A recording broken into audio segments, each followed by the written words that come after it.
So let's all welcome our brother and our sister, Paulo and Nina Domingo. Kami ni Nina, we went through the exact same course and we found it really useful. And I do hope that you do too, because it will definitely help us in parenting our children. Because as we know, a good parent can be defined in so many ways, and it is not possible to just have one parenting style. Each parent and child is different.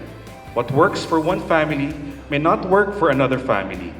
So pinaka-importante is we have to discover what works for us as parents and for our own family. Parenting by itself is a own personal journey. Parang identifying your own self din eh. Ganun din siya. So this session, setting boundaries, is a key part in raising our children. So this is a photo of us. This is our daughter, si Anya. This was taken when he visited me in Malaysia when I was assigned there for 4 months. Some people think that if we ensure that our children feel loved, all will be well. However, in Proverbs, it says that discipline your children while they are young enough to learn. If you don't, you are helping to destroy themselves. In this verse in Proverbs, it states love and discipline actually go together. They are not contradictory to one another. Our children were born, of course, not knowing what is right and wrong. As parents, we need to guide them. We need to set boundaries, teach them on following set rules. In fact, we do them a disservice if we don't set boundaries.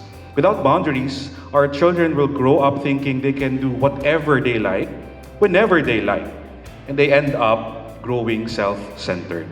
By setting boundaries, we help them make good choices.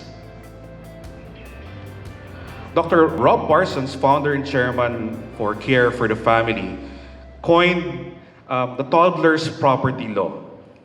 And it reads, if I like it, it's mine. If it's in my hand, it's mine. If I saw it first, it's mine. If it looks like mine, it's mine. If you're playing with something and you put it down, automatically it becomes mine. If it's broken, it becomes yours. Time and time again, we have to train our children not to act that way. If we let them act that way as a 5-year-old, they will act that way like a 35-year-old. So all the time, we try to teach them the power of boundaries. What's acceptable and what's not acceptable. As young children, they will not automatically know or immediately determine which is theirs. We need to teach them what is theirs and what to do with things that are not theirs.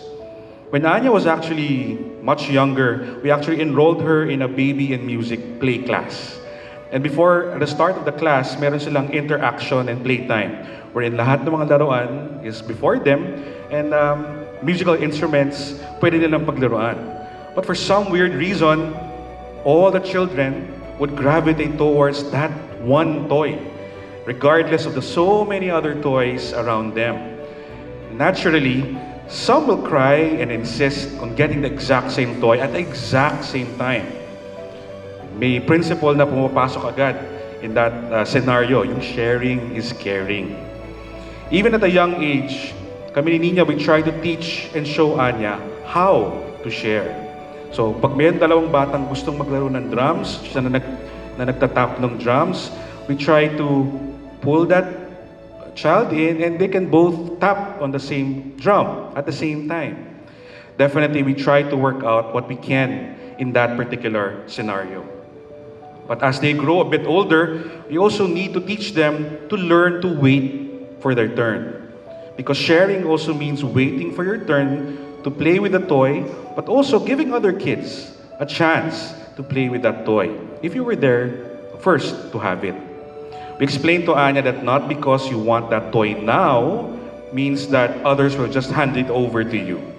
You have to wait for your turn.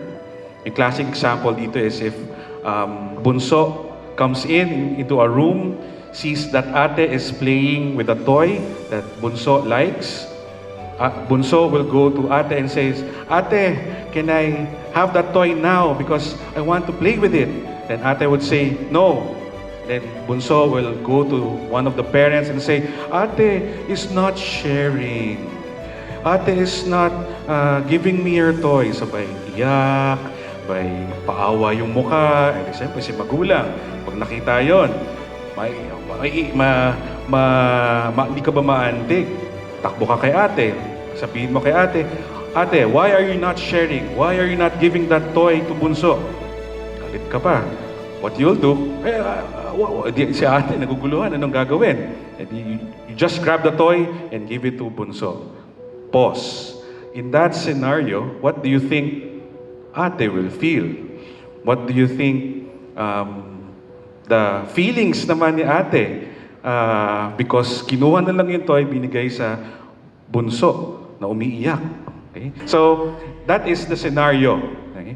And that's when, what happens if there are typically no rules or there are no guidelines which parents would set.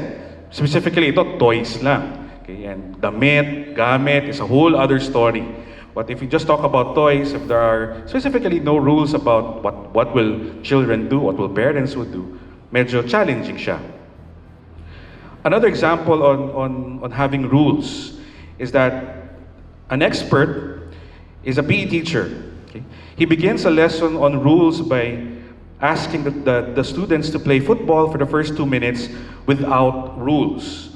This results in chaos and fighting. The children are likely to end up complaining about how others are playing. And definitely they will start to ask for rules. The next 2 minutes, they now play with rules. Kids now were asked, which game did you enjoy more? With or without rules? They would often comment, it's with rules because they enjoy the game more and at the same time are able to practice their skills.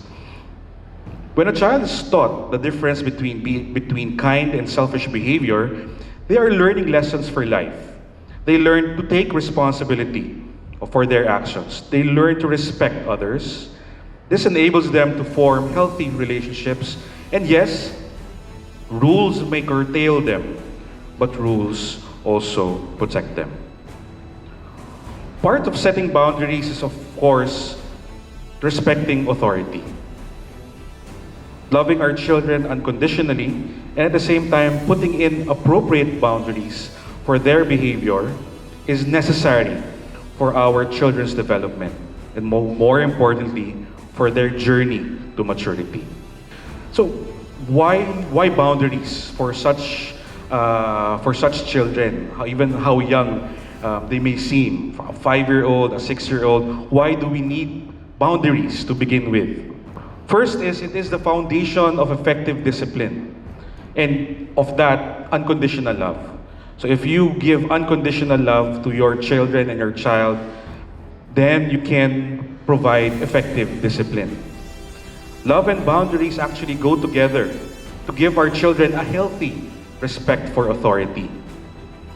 And lastly, discipline actually develops 3 things: self-discipline for them, respect for authority, and a sense of security.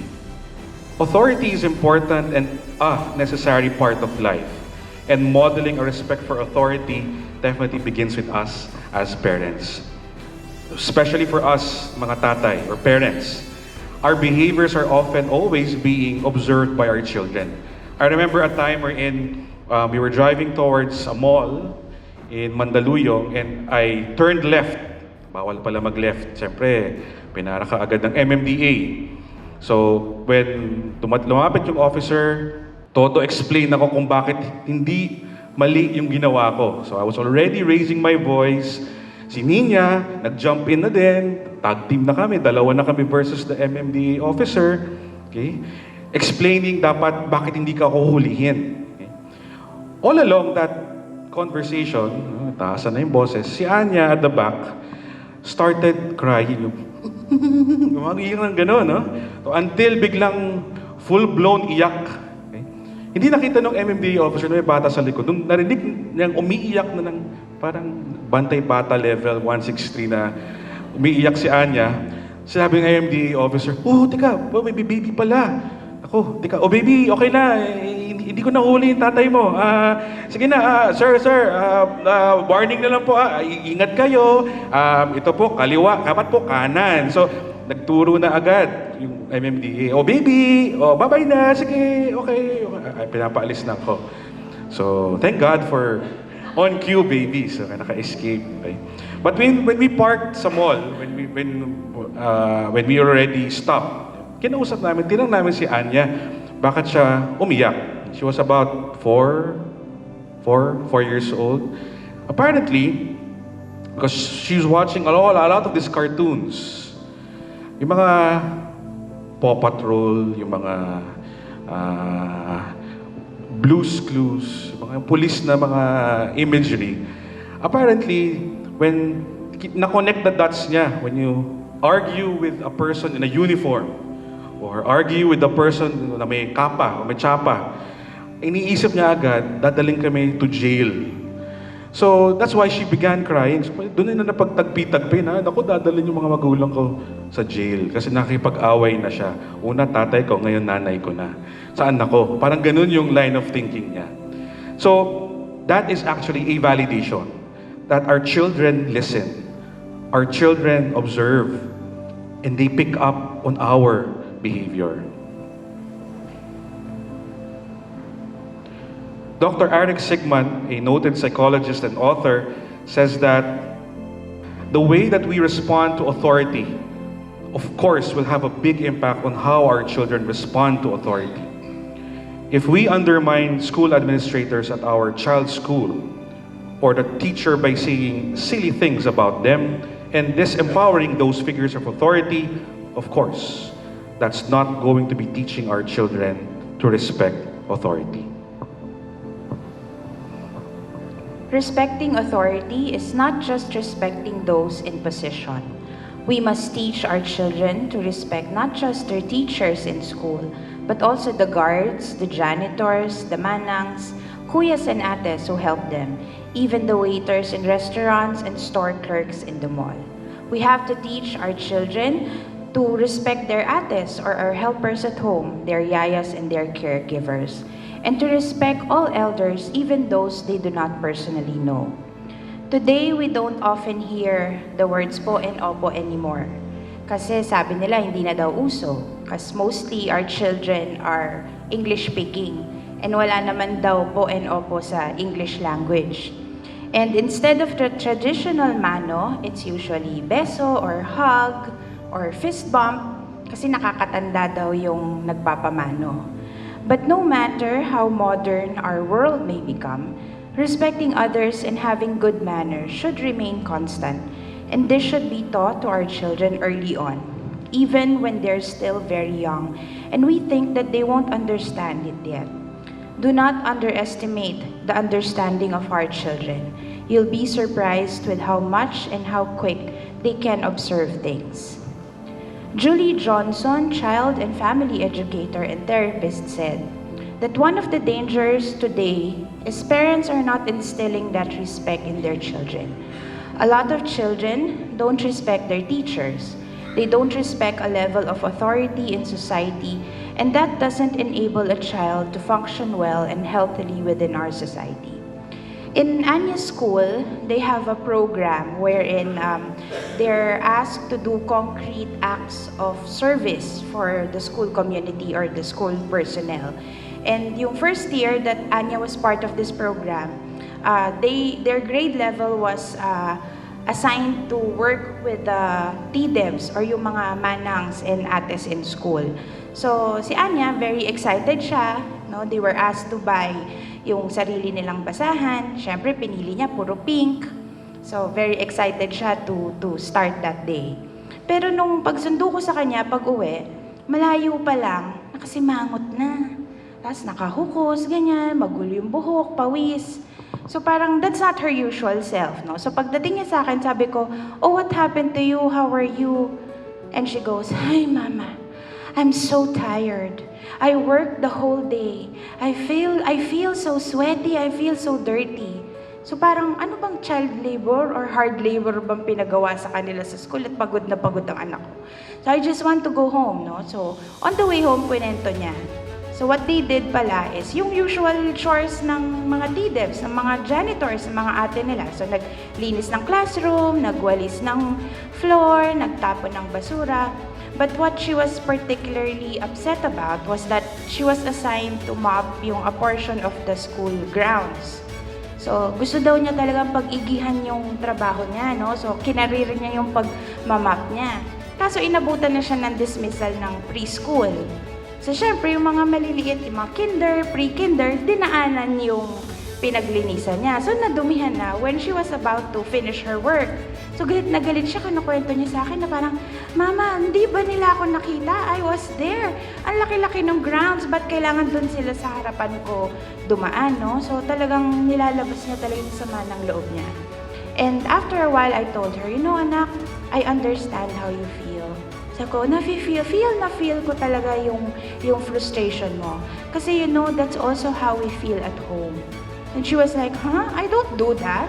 Sabi ko, hindi mo ba alam na when you rush to prepare for school, ganun din yung nangyayari. Madalas, mahirap kang gisingin, so late ka na, magmamadali kang maligo, lahat ng bagay sa banyo, magulo, basa, iiwanan mo yung pinagbihisan mo and everything, and ate has to clean up your mess every morning, no? And at home, di naman kalakihan yung bahay natin, no? We have to maximize space. Ilang video na yata ni Marie Kondo ang pinanood ko, no, to maximize the space, to understand ano yung most effective way to fold your clothes para madali or accessible for you. Pag uwi mo, iisang tao ka lang naman, supposedly, isang t-shirt at isang shorts lang naman ang kukunin mo, pero pagkatapos mo magbihis, parang dinaanan ng bagyo yung closet mo. Just because you were looking for that particular shirt that you want to wear on that specific day, no? So parang ganun din yung nararamdaman namin, anak, no? So we've worked hard for it, tapos eto ka, dadating ka na masisira or magugulo lahat, no? So natahimik siya, and after a while she said, I'm sorry, Mama. Sabi niya, I will say sorry also to ate, and I will try to do better next time. Respecting authority also means respecting the work that they do for us. We have to teach our children to respect our helpers and yayas who are the authority at home when we leave for work or when we do go out and do our errands. Respecting them by helping them make their task easier. So now that she's older, she has her own responsibilities at home, no? So ang rule na ngayon sa bahay is ate will only help her with things that she cannot reach or things that are not safe for her. So, kung pagkatapos niya kumain, kailangan yung pinagkainan niya, ilalagay niya sa sink. If she wants water, sarili niyang kukuhanan ng sarili niya ng water, no? We've also positioned yung mga snacks na easily reachable for her. So, pag nagutom siya, she can serve herself. And also now, no, she's also responsible for carrying her own bag. So when we go out, may sarili na siyang bag. And she's responsible to pack kung ano yung kailangan niya when we go out. So may lampin para sa pawis, sanitizer, wipes, no? And you know how kids want to bring so much pag mamamasyal, di ba? Pero ang ending, sino magdadala? Tayong mga nanay. Kaya mabibigat ang mga bag ng mga nanay. Laman nun, gamit ng anak natin at ng mga asawa natin. Then, hindi ko kailangan ng bag, wallet lang, ano. Pero, di ba? Sweetheart, lagay mo nga muna dyan. No? So, kaya may mga frozen shoulders, ang mga mami, no? Alam niyo na kung bakit. So, we try to tell Anya na kung ano yung gusto mong dalhin outside, you have to be responsible and ikaw magdadala nun, no? Pag umalis tayo. This poem by Irma Bombeck describes how hard it can be to put boundaries in place. I'll read them. I loved you enough to ask you where you were going, with whom and what time you would get home. I loved you enough to insist that you saved up your pocket money to buy a bike that we could have afforded to buy for you. I loved you enough to make you return a Milky Way with a bite out of it, and to confess I stole this. I loved you enough to let you see hurt disappointment, and tears in my eyes. I loved you enough to let you stumble, fall, and hurt. But most of all, I loved you enough to say no when you hated me for it. Those were the most difficult battles of all. I'm glad I won them because in the end, you won too. As parents, we can find it hard to say no and put in these boundaries. If you are step parenting or parenting on your own, it can be particularly harder. We all need to have the confidence to know the benefits of boundaries for our family life, both at home and at school. We need to set firm and consistent boundaries because good boundaries help the child feel safe. Without firm boundaries, they're likely to feel insecure. Children will also typically push to find where the boundaries lie and then keep pushing them to see if they're firm. If we let them get away by doing it again and again without consequences, they will think we are not serious about these rules or boundaries. During one of the early parenting talks that I attended, I think it was by Tita Sara Panahon. It was in a school setup. One parent asked na, bakit daw ganon? Parang she's confused kasi when she goes to school for PTC, yung teacher, parang kino-comment pa siya, naku, yung anak niyo po, very behave, very courteous, very helpful, model student, best in conduct. No? So siya parang, anak ko ba yung dinidescribe nito? Parang, di kaya nagkamali siya because she's the exact opposite at home. Hindi mautusan, hindi pakiusapan, no? Hindi sumusunod. So parang sabi niya, ano po ba yun? Split personality po ba yung anak ko? But the answer to her was that, you've probably lost authority over your child. Hindi ka na pinaniniwalaan ng anak mo. In school, she's behaved because she sees the teacher as an authority. Alam niya na pag hindi siya nag-obey, may consequence in school, no? So pag madaldal siya siguro sa classroom, she'll be asked to step out. But at home, siguro pinagagalitan, pinagsasabihan mo, pero sundin man niya or hindi niya sundin yung sinasabi mo, wala namang difference, wala namang consequence. So hindi ko na lang gagawin. It is exhausting for parents to put in these boundaries and then maintain consistent boundaries. It can be one of the hardest areas of parenting. It can be physically and emotionally draining. We hear some parents say that their first aim is to be their children's friends. Usually, mga single friends natin to, or even when we were still single. Ay, pag may anak ako, hindi ako may ganyan. Pag may daughter ako, we'll be besties, or BFFs kami, no? Or, naku, yung son ko, hindi. Pag nagkaanak ako, barkada kami, bros kami, no? But our children need their parents to be parents. Our long-term aim should be our children setting their own boundaries. The process of moving from parent-imposed boundaries to self-imposed boundaries, from parental control to self-control, is a gradual one. Our goal as parents is to set our children out into the world with self-control and knowing how to make good choices. So where do we set boundaries? There are two extremes that are dangerous. First is harshness. Ito yung children aren't given any sort of freedom to choose their way. Parents trying to enforce order through fear. Nung panahon ko, ang uso nun, malikot ka, ha? Di ka susunod? Sige, bibigay kita sa polis. Papahuli kita sa polis. Or lumabas, di ba gabi na? Sige, lumabas ka. May matandang mahaba ang buhok dyan, kukunin ka. Or meron pa yung, makulit ka? Sige, kukunin ka ng Bombay. So, ano nangyayari, di ba? Lumalaki sila, galit, takot sa polis, takot sa matanda na mahaba ang buhok, takot sa Bombay, wala namang ginagawa yung Bombay, dumaan lang naman. Because nga, lumaki sila na that's how we enforce order. Another is that of permissiveness, where they can do whatever they like. Ito naman yung, sige, hayaan mo, bata yan eh. Ba't mo pipigilan ba? Favorite niya yan eh. Ubo-ubo na yung anak na, Daddy, I want ice cream. O sige anak, ano flavor gusto mo? Kasi gusto niya yan eh, favorite niya, no? We should not fall into the trap of justifying bad behavior with all these new age terminologies, no?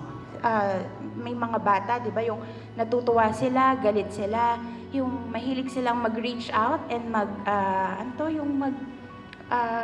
yung maghampas ng ibang bata or maghampas ng parents, di ba? Sometimes we react, ang cute mo. So yung bata, iniisip niya, ay, parang game pala to, ay, parang funny pala. So they continue doing that. Hindi nila alam, nakakasakit na sila, no? And pag nagiging habit na yon, hindi, mabait naman yan eh, expressive lang siya.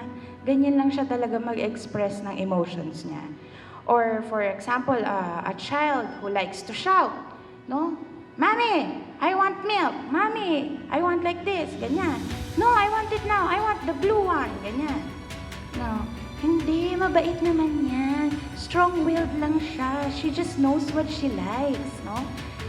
It can be that yes, your child is expressive, but we have to teach them that there's a proper way to express their emotions. So, nung mga bata, di ba, yung tinutura, yung gentle hands, gentle only, and then strong-willed nga, no? And they know what they want. But we also have to teach them that there's also a respectful way to speak to others or to request for what they want.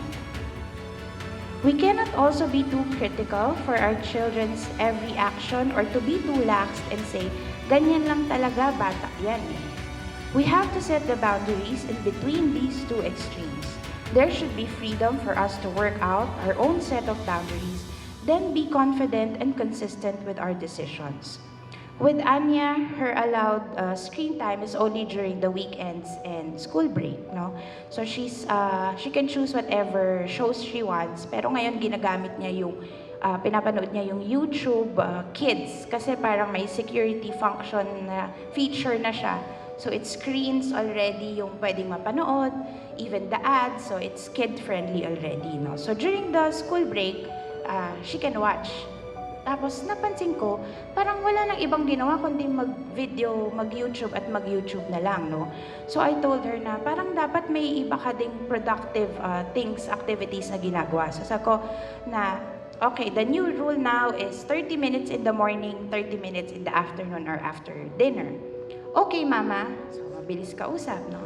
But syempre, pag time is up na, hihingi ng extension, Mama, another 5 minutes, no? Ang ginawa niya, sabi niya, Mama, can I just finish this video? After finish na ako. So, ilang minutes pa ba yan? 10 minutes. Okay. So, pero hanggang napansin ko, parang ang tagal yata nung 10 minutes, no? Parang nandun pa din siya. Only to find out, ang ginagawa niya pala, nire-rewind niya. Or magsa-start siya ng panibagong video. So, sabi ko, you know, that was not our deal. Diba? Parang to me, that was a form of lying. Kasi, sabi mo, 10 minutes na lang yung video, no? So, I confiscated the gadget, no more screen time for you. So, syempre, may iyakan, may protesta na naganap, but we have to be firm with the rules that we made, no? And we remind her not to abuse these privileges because we can easily take them away. She has to understand that there are consequences for her actions. So now, she has to set the timer for 30 minutes, finish or not finish the video, no extension, and no negotiations. Let us now look at 4 parenting styles. So the horizontal line indicates the degree of firmness that we show. The vertical line indicates the degree of warmth that we show. First parenting style is what we call the neglectful parenting. It is neither warm nor firm and even tending to be indifferent. There's little love and weak boundaries. Children are left to fend for themselves. Children tend to become wild and insecure. These can happen to any family, rich or poor, and these children grow up with poor self-esteem, which can lead to self-destruction and antisocial behavior. Next, we have the authoritarian parenting, where there is a lot of firmness, many strict boundaries, but little love shown. Parents lay down the law, but there's no discussion, no listening to the children, or what we also call the dictatorial parenting. So, ang sinabi ni Mama at ni Papa ay ang batas. Children feel their parents are always against them, which builds resentment and anger. It can also lead to antisocial behavior once they are out of their parents' immediate control. Next, we have the indulgent parenting. High on warmth, but there are few or weak boundaries. Children become spoiled and self-centered because they are allowed to do whatever they want, or they can get away with whatever they want to do. Children brought up like this find it hard to accept that the world does not revolve around them. It leads to lack of discipline, which can later on lead to drugs and alcohol abuse. The next is authoritative parenting. This is the combination of warmth and firmness. Children know that they are loved and know that there are clear boundaries, which will be firmly enforced. This combination of love and limits is what we are aiming for. With this style, children feel safe. They know that they're very special, but will not always be the center of attention. Dr. Eric Sigmund said, "We may think that warmth and firmness are two opposite things, that if you have one, you lose some of the other, and that our children may not love us as much. That is not true. Firmness does not reduce in any way the warmth we have in our relationship with our children. In many ways, firmness, boundaries, and guidelines might even make our children feel warmer and safer." So let's take a look at this scenario and then you help me find out kung ano ba yung gagawin ng each parent. No? So the scenario is Annie, aged 4, snatched a ball from Sarah, another child of the same age in the playground. So what do you think will the authoritarian parent do? Diba? So malamang, Annie, halika rito. Kinuha mo yung bola, ibalik mo. Ngayon din, ibalik mo yung bola ngayon na. Diba? No explanation, hindi mo natatanong ano nangyari. Balik mo na ngayon. With matching mo lagat of the mata, no? Umanda ka sa akin mamaya pag uwi natin. Indulgent parent would probably just smile and continue and carry on without any comment. Cute nila, no? Tapos alis na. Deadma. Neglectful parent, on the other hand, may not even notice na may nangyari na, no? Probably busy on the phone, doing IG stories, or baka kasi mamatay yung life nila sa sugar crush. Di nila alam, nakikipag-away na pala, nagpa-trouble na pala yung anak nila. But the authoritative parent would explain to Sarah na, "You know, anak, I know you want to play with that ball, pero hindi sa atin yan eh. Siguro go to Annie and ask her, Annie, can I borrow? Or the next time we go to the playground, gusto mo pala maglaro ng bola, magdadala na lang tayo ng sarili nating ball. Then maybe find a playmate that you can play the ball with." Rob Parson, chairman and founder of Care for the Family, said that when it comes to boundaries, we have to accept that our children will test them. Children will test how important these boundaries are to you. They are waiting for a reaction, and it is vital that they are not disappointed. Do you notice how our children will look at us pag meron silang balak gawin? Diba? Yung may certain look sila na titingnan nila na parang alam na natin na ay parang may maitim na balak tong batang to, no? Especially pag sinabi mo, "Okay, I'll leave you here, ha? But do not touch that." Diba? Yun ang mas enticing, mas exciting sa kanila yun eh, yung word na do not touch, do not go there. And slowly, di mapapansin yung mga paa niya papalapit na, pero nakatingin sa'yo. Diba? Tinitingnan. And that's actually them testing the boundaries. No, tinitingnan nila, ano kayang reaction? Totoo kaya yung do not touch? Diba?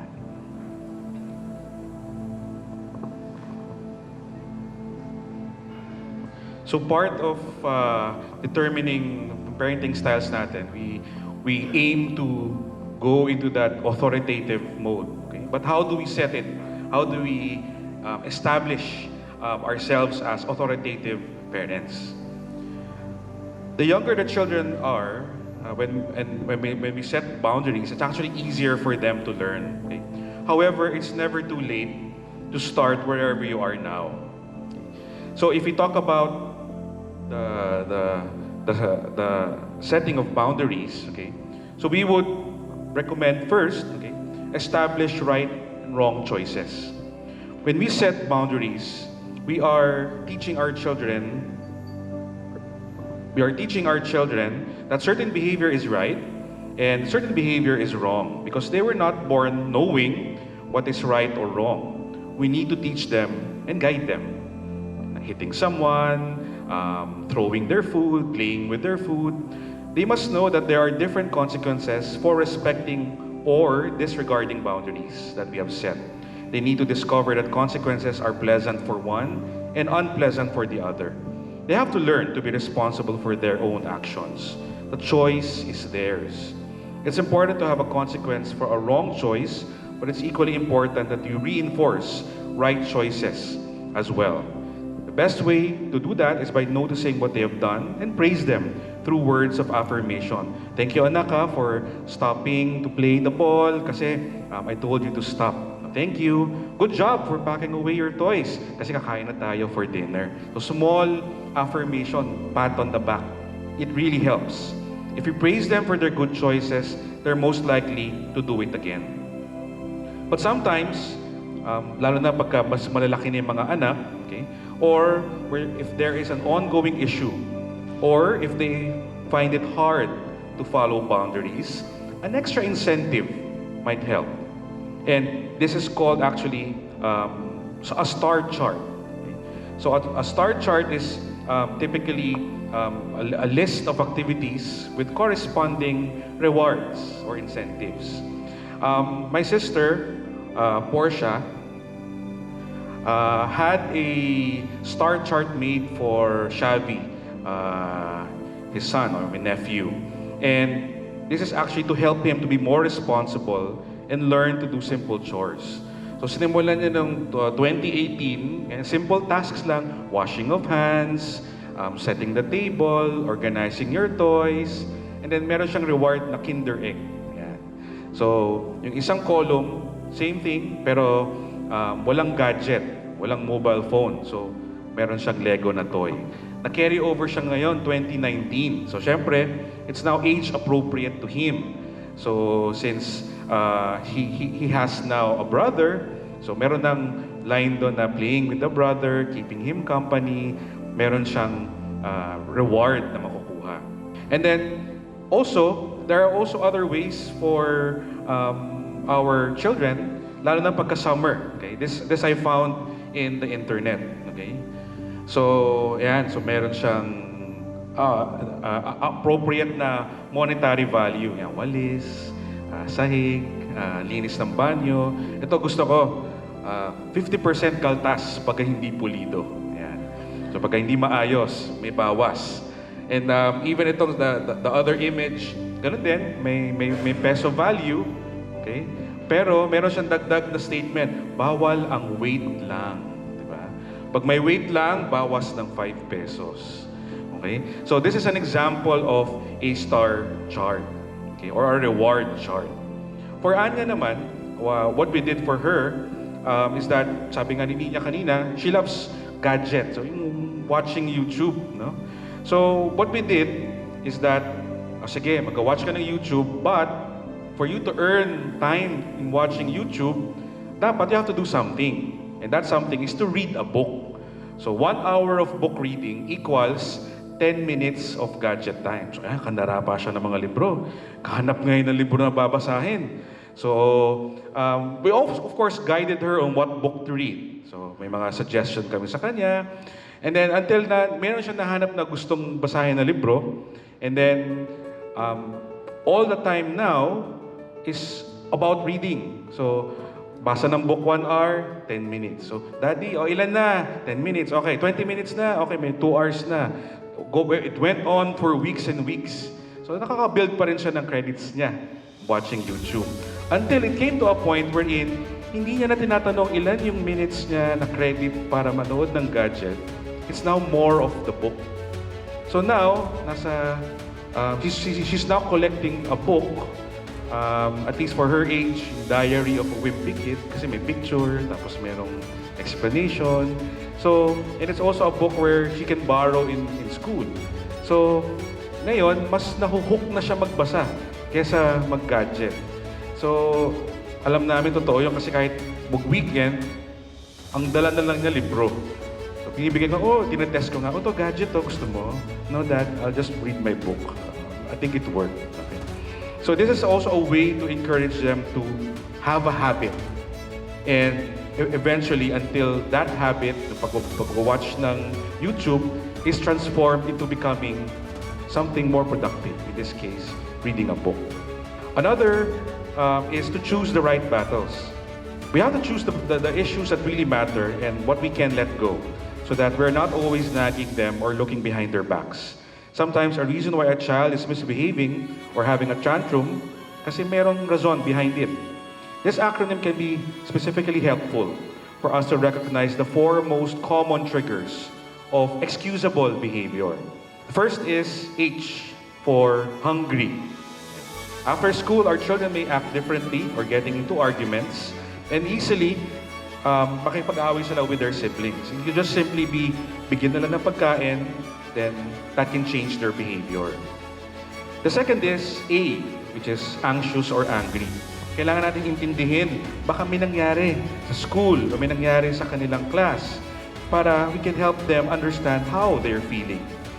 Talking it through and reassuring them that it can make a difference on how they feel and how they behave. Typically, nangyayari ito pagka start ng exam, o magsasalita sila in front, mag-share sila sa district gathering, o kaya sectoral gathering, they will be really anxious. Okay? The next is L for lonely. It may be worth asking if your child is in need of affection, or a hug, or some encouragement. Baka they just need to get their emotional tank filled up to feel better. And lastly, T is for tired. They're just simply tired with all the activities in school. Maaga gumigising, alas 4, alas 5, punta sa school, balik sa bahay. Naturally, baka kailangan na nila ng downtime or just a quick nap to get them going. Same questions also applies to us as parents. Are we helped? This can help us recognize whether we are also reasonable in how we react to our child's behavior. Our mood and disposition also affects how we treat our children. An example of this is typically when I go home, pasok ng bahay, si Anya, tatakbo yan, Daddy, welcome!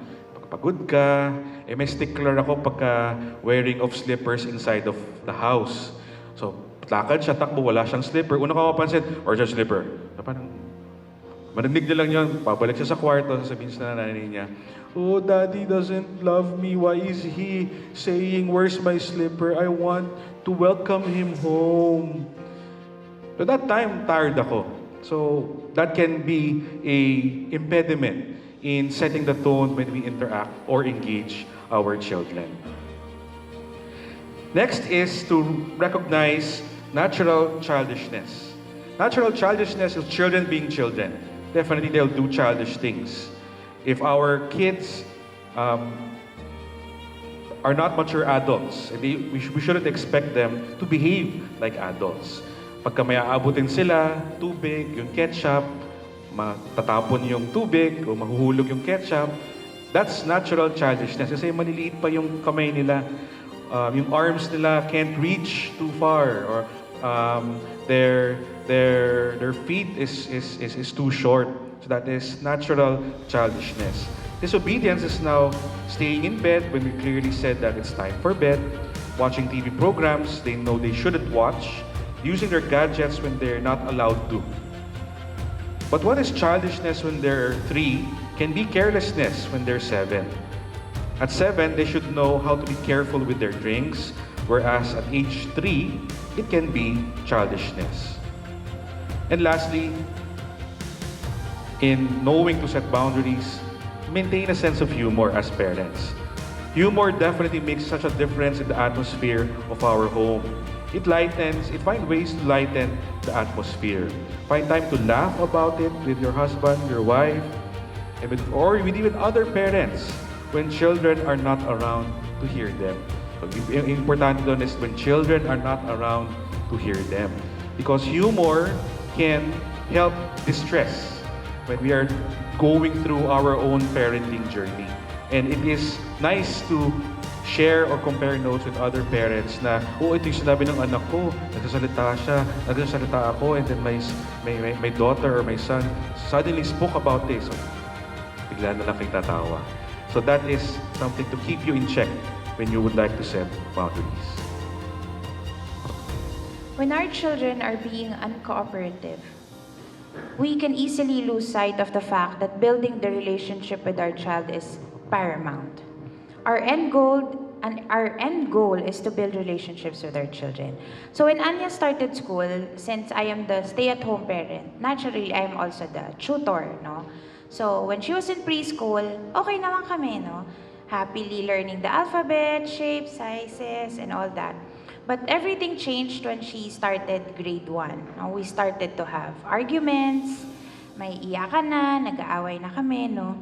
And I also noticed changes in her behavior. She would always have excuses to delay study time. Mama, later na lang kasi I'm hungry.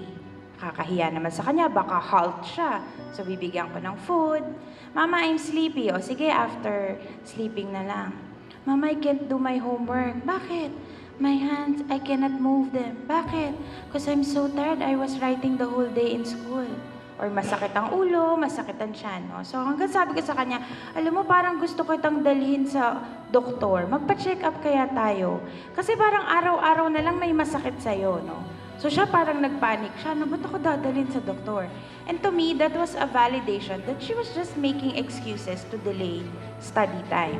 So, sinabi ko kay Paolo yun, no? So, sinabi ko yung frustrations ko na nag-aaway na kami, feeling ko sinasagot niya ako, feeling ko hindi siya naniniwala sa akin, hindi siya believe sa akin, parang, bakit? Nag-grade 1 din naman ako pinag-aralan ko din naman yung pinag-aralan niya, bakit parang si teacher lang ang magaling, hindi siya naniniwala sa techniques ko, no? So, I was really feeling insecure na parang, kaya ba siya ganyan? Kasi hindi ako nagtatrabaho. Parang hindi ba ako matalino in her? So, lumalim na, no? Parang ang layo na nung nilakbay nung hinanain ko, no? And she would tell me, no, mag-argue kami na, you know, Mama, that's not how my teacher would teach it to me, eh. Kasi, you know, our math is Singapore math. Your math is different in the olden times. So, di ba? Question na yung kakayanan ko, tinawag pa akong olden, di talagang ang sama-sama naman ng loob ko talaga, di ba? Oo. So, sinabi ko kay Paolo, sabi niya, sige, kaysa araw-araw kayo nag-aaway, ako na lang muna, no? So, to the rescue si Daddy, sabihin mo pag may homework siya, maaga akong uuwi, ako ang magtuturo. So, at first, okay sila, no? So, yabang pa ni Paolo, madali naman palang kausap yung bata. Ikaw masyado ka lang kasing impatient. Tingnan mo kami, okay naman kami. Okay, di sige. But after a while, sila na yung magkaaway. Sila na yung nag-aaway, sila na yung may mga taasan na ng boses, no? And Anya would go to me, Mama, how can I learn? Daddy is always mad. Even if he's not talking, I know he's mad because he's doing the angry face. So, paano daw siya matututong mag-aral, no? So, shinare namin yon with our MWG. And lo and behold, they also went through the same challenges.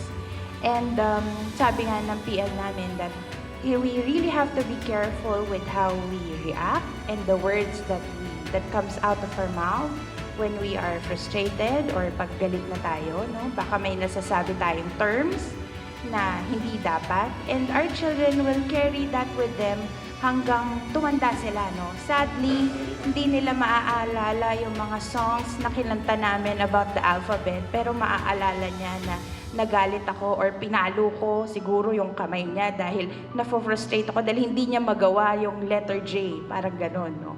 And they suggested to us na, why don't you try parang looking into getting a tutor for Anya? Sabi ako, I was hesitant kasi I was a stay-at-home mom. Parang hindi ko matanggap na stay-at-home mom ako, tapos kukuha pa ako ng tutor. Dapat kaya kong gawin yon. Dapat part ng role ko yon, ng work ko yon, no? But the reality is, it's not working. Hindi ko kaya. Hindi healthy na for both of us, no? Si Paolo, pag uwi niya, alam niya kung may homework si Anya. Kasi magkaaway kami. Hindi kami nag-uusap na mag-ina, no?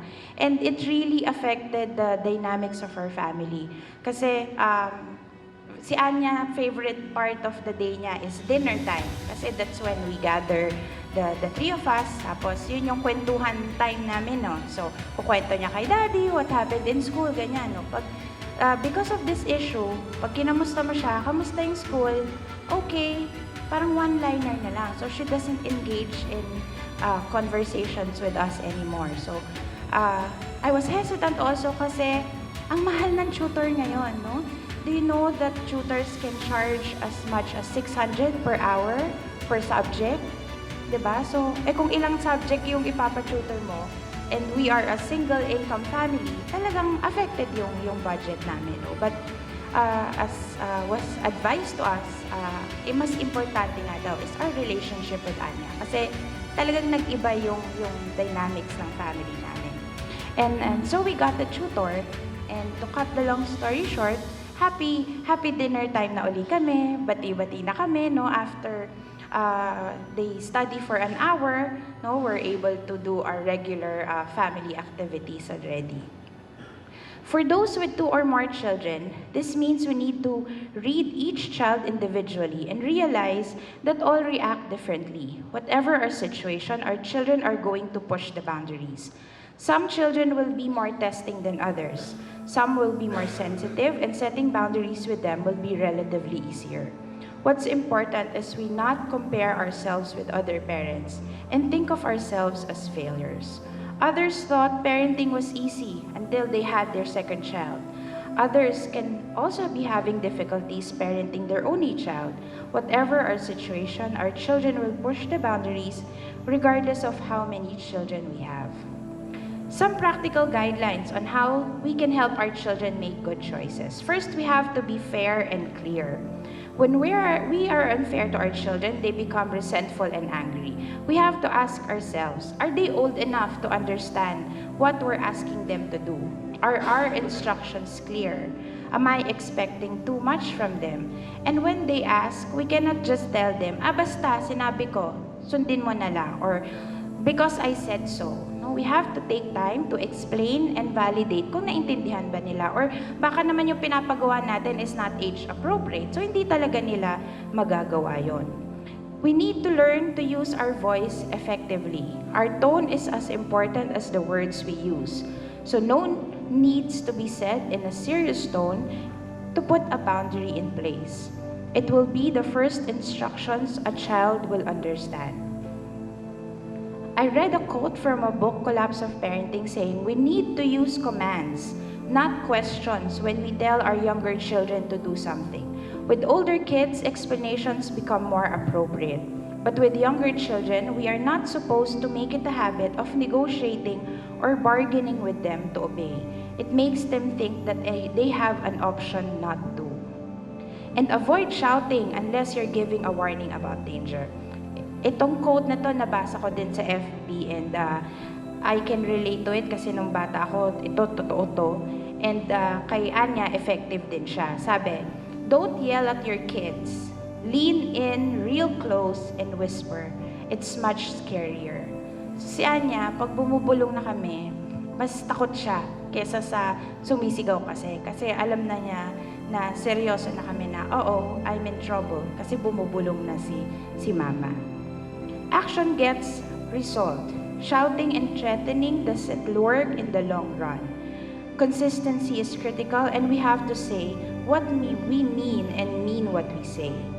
We also have to be one step ahead. Create family rules to avoid conflict. Household rules can evolve and adapt as children grow older. One advice that we really found very helpful for us was from our pedia regarding eating time and eating habits. Sabi niya sa amin, invest in a high chair. Doesn't have to be expensive, it doesn't have to be yung high-tech na kasi yung mga gamit ng bata ngayon, no? As long as it's safe, it's sturdy, pwede na yun, no? And because it parang it sets the mindset of the child, of the baby, na pag nilagay siya sa high chair, it's eating time.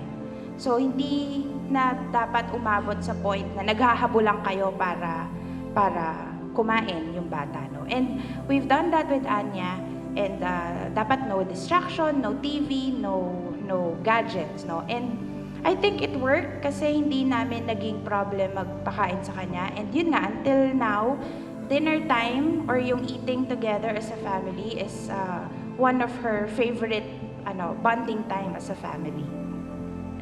Giving our children choices. Give them choices when we can, allows them to take responsibility for their own actions.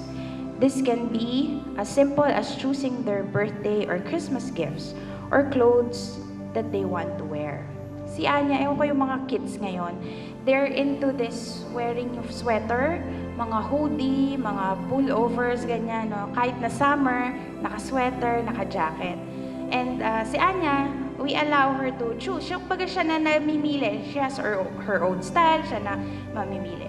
So summer yon, lalabas kami, gusto niya mag-sweater. Sabi ko, anak, sigurado ka? Di mo nakikita, galit na galit yung araw, naka-sweater ka? Baka akalain ng mga tao, may sakit ka sa labas. Hindi, talagang pilit niya, I really want to wear this. So, sige, basta make sure na pag nainitan ka, tinanggal mo yan, hindi ako mag-carry niyan for you. Kasi alam ko na yung mangyayari, tatanggalin niya, pero end up na naman yan sa bag ko. Sabi ko, so sige, panindigan mo yan. So, oo daw, yes mama, actually I feel cold eh. Okay, sige, cold. So, pababa pa lang kami sa sasakyan, yung parking kasi namin sa basement 2, no? Palakad pa lang, nagbubutil-butil na yung pawis niya, no? Pero syempre, hindi niya aaminin na naiinitan siya, no? So, taste ganda siya. Hanggang sa talagang medyo may pawis-pawis. Mama, did you bring your fan? Bakit? Ba't mo kailangan yung fan? Ang lamig, di ba? No? So, talagang tiniis niya, talagang paninindigan niya yung gusto niya. Hanggang sa finally, hindi na niya kaya, tinanggal na niya. Tapos ayun na magpapakit na, Mama, pwede palagay in your bag. Ano? Kasi sinabi ko na sa'yo na you don't need that, pero pinilit mo talaga, no? The last 3 tips is staying in control. One of the most important aspects of setting boundaries is staying in control, both of ourselves and our emotions. Otherwise, we can easily be dragged into shouting matches with our children. Danny Silk, author of Loving Our Kids on Purpose, describes how our children at a young age can easily start to control us. It goes, they discover that we have, as it were, a big red button in our chest. When they press it with a certain behavior, they get a certain reaction. This gives them a great feeling of power over us, their parents. So they keep pressing it by doing whatever they know that will upset us and see if we will react. So having a clear system of warnings means that we, the parent, is in charge and will not be manipulated by our child shouting, whining, or even throwing tantrums. Yung leaning in, yung kinikwento ni Ninya kanina, of saying the warning or giving that look. Minsan ako rin, victim din ako doon. Giving the look pagka naparami yung kanin, naparami yung ulam. So may the look din ako.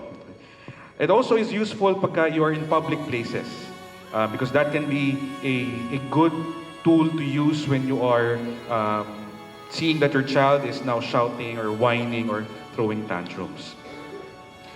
The next is following through with a consequence.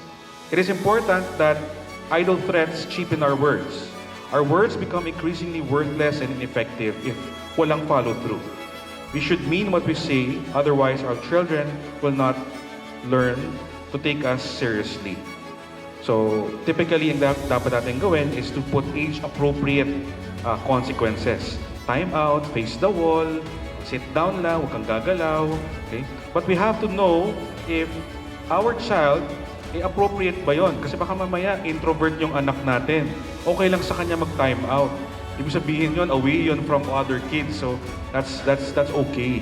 Or if our child wants to be alone and doesn't want to go anywhere, face the wall siya. So okay lang yan. Hindi yon punishment sa kanya. That's actually escape. So we have to look at it from that lens. The younger the child, the more immediate the consequence must be. The older the child, we can leave a longer time lapse.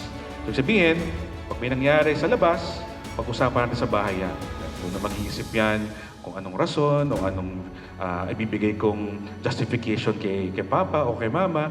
Doon niya gagawin yun in that time. But at the same time, pag uwi natin sa bahay, that's the time that we speak to them. As our children grow up, it's not about us managing and controlling their behavior. The intent is they should learn to manage their own behavior. As si Anya, when in Anya's school actually, parents are not allowed to bring school homework pagka naiwan sa bahay or even yung lunch boxes nila. Because and talagang ano siya, rule siya. Okay? But some parents complain about it, but the school was firm. And actually nakita namin yung wisdom behind it because they were teaching the girls responsibility. So now, it has become part of Anya's routine, as what kinwento ni Ninya kanina, that before bedtime, aayusin niya lahat ng kanya kailangan dalhin for school the following day. While we prepare her food, yung lunch box niya, na kanyang bibitbitin. So, that is the picture of how the school is partnering with the parents on teaching our children responsibility. Kasi kung hindi, naiwan niya yung homework niya, meron siyang 0 sa kanyang progress report or wala siyang pagkain pagdating sa eskwelahan. Lastly, and more importantly, we need to work together. In most families, one parent tends to be more lenient while the other is more strict. Children are instinctive masters of the divide and rule tactic. Agreeing on boundaries as a couple is important so that the children won't bounce from one to the other. Pag hindi pwede kay mami, punta kay daddy. Pag hindi pwede kay daddy at kay mami, kanya na pupunta? Kay lola, lolo. Di ba? So that is the common tactic na alam na ng ating mga anak. So parenting goes much better if we present a united front to our children. Definitely, this is harder when parents are separated or divorced. But however difficult, it is the children that benefits when parents can work together. Whether parenting apart or together, it's important not to undermine each other. If we think the other is being unfair, it's best to discuss the issues when the children are not around and try to come to an agreement. Agree on a strategy that's going to work best for everyone. If we're parenting on our own, it will help talking through with other parents challenges of putting in boundaries. Disciplining our children is definitely exhausting. It may seem hard in the short term, but the benefits are long-lasting. It can really be rewarding for both of us and our children when we decide to take action. Tony Blair, former Prime Minister of UK, said, "I find being a parent more difficult than being a Prime Minister." With all this information available to us, it can tend to be overwhelming. There will be moments where we will doubt ourselves and we will definitely make mistakes, but we will also learn from them and even learn from our children. But one thing is certain, God's abiding love and guidance. The Lord will equip us to be the best parent for our children.